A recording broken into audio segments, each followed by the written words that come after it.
दिव्या खोसला ने अपनी Insta story में लिखा, went to city mall PVR for Jigra show, theatre was totally empty, all theatres going empty where. Hashtag Alia Bhatt में सच में बहुत जिगरा है, खुद ही टिकट्स खरीदे और फेक कलेक्शंस अनाउंस कर दिए। Wonder why paid media is silent.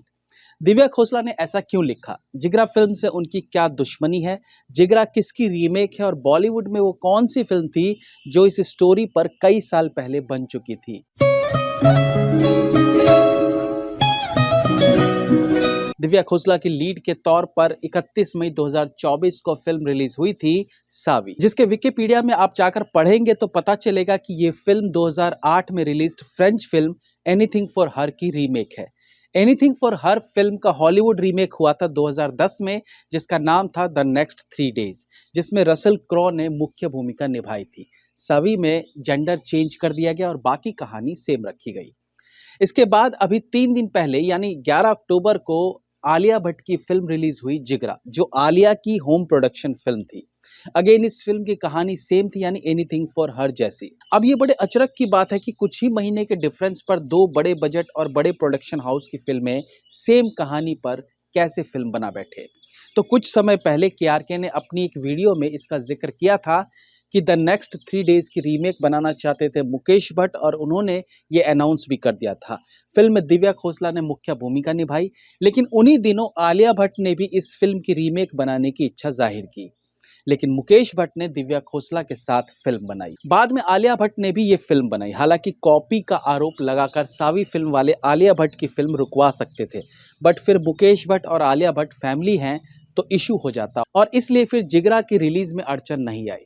कमाल की बात यह थी कि जिगरा की विकिपीडिया में ऐसा कुछ मेंशन नहीं है कि ये एक रीमेक फिल्म है। तो उसी बात का गुस्सा दिव्या खोसला को रहा था कि उसके लीड में बनी फिल्म सावी की सेम स्टोरी पर आलिया ने फिल्म क्यों बनाई, और इसी गुस्से के चलते दिव्या खोसला ने इंस्टा स्टोरी लगाई।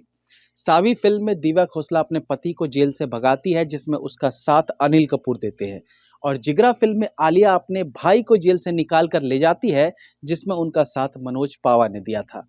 दोनों फिल्मों में 3 दिन के अंदर सब करने की बात कही जाती है, यानी कैदी को बचाने के लिए 3 दिन का समय ही बचता है, और हॉलीवुड फिल्म का तो नाम ही था द नेक्स्ट 3 डेज। तो ऐसा कहें कि ये रीमेक नहीं है तो ये बात मानने लायक नहीं है। खैर, हम 2008 और 2010 के बाद 2024 की फिल्मों पर अटके रहे।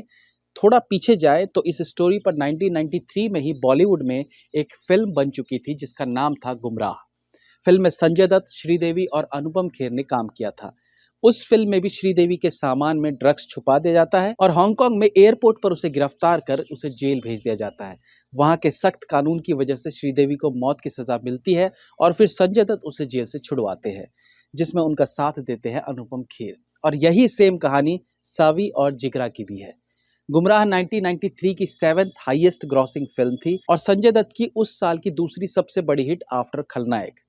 इस फिल्म की रिलीज के वक्त संजय दत्त जेल में थे। खैर, आपको ये जानकर खुशी हो रही होगी कि चलो फाइनली हमारी ओरिजिनल कहानी को हॉलीवुड ने कॉपी तो किया, बट अफसोस, गुमराह फिल्म भी 1989 में released Australian mini series Bangkok Hilton की कॉपी थी।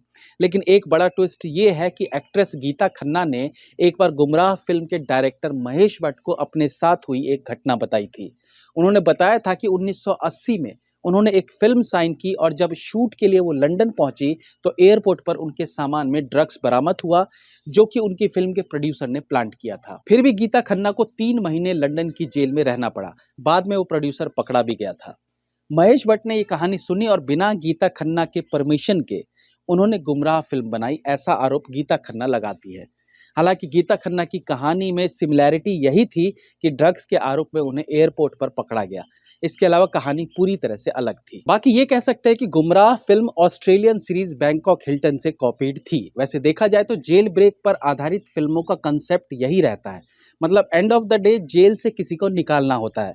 बट जब सिमिलैरिटीज ज्यादा होने लगे, जैसे कि जो जेल में गया वो ड्रग्स केस में ही गया, वो भी झूठे केस में, और उसको बचाने के लिए हर बार एक कोई आदमी हेल्प करता है, जैसे गुमराह में अनुपम खेर, सावी में अनिल कपूर और जिगरा में Manoj Pahwa, end of course anything for her और द नेक्स्ट 3 डेज में भी एक एक्टर था जो जेल ब्रेक में मदद करता है, और फिर लगने लगता है कि फिल्म कॉपीड है।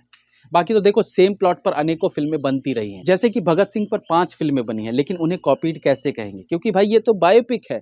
भगत सिंह की लाइफ में जो हुआ वही तो सब दिखाएंगे, उसे अलग थोड़े कुछ दिखा सकते हैं। वैसे ही जेल ब्रेक थीम में भी होता है, मतलब किसी को जेल से बाहर निकालने की प्रक्रिया। एक और बात है जो मे भी आपको पता हो या ना भी पता हो, कि हाईएस्ट IMDb रेटिंग वाली जो मूवी है, जो 30 साल से नंबर 1 पर है, वो भी एक जेल ब्रेक मूवी ही है। एनीवेज, आपने गुमराह फिल्म नहीं देखी तो आप एक बार देखिए, आपको सिमिलैरिटीज मिलेंगी। Have a nice day.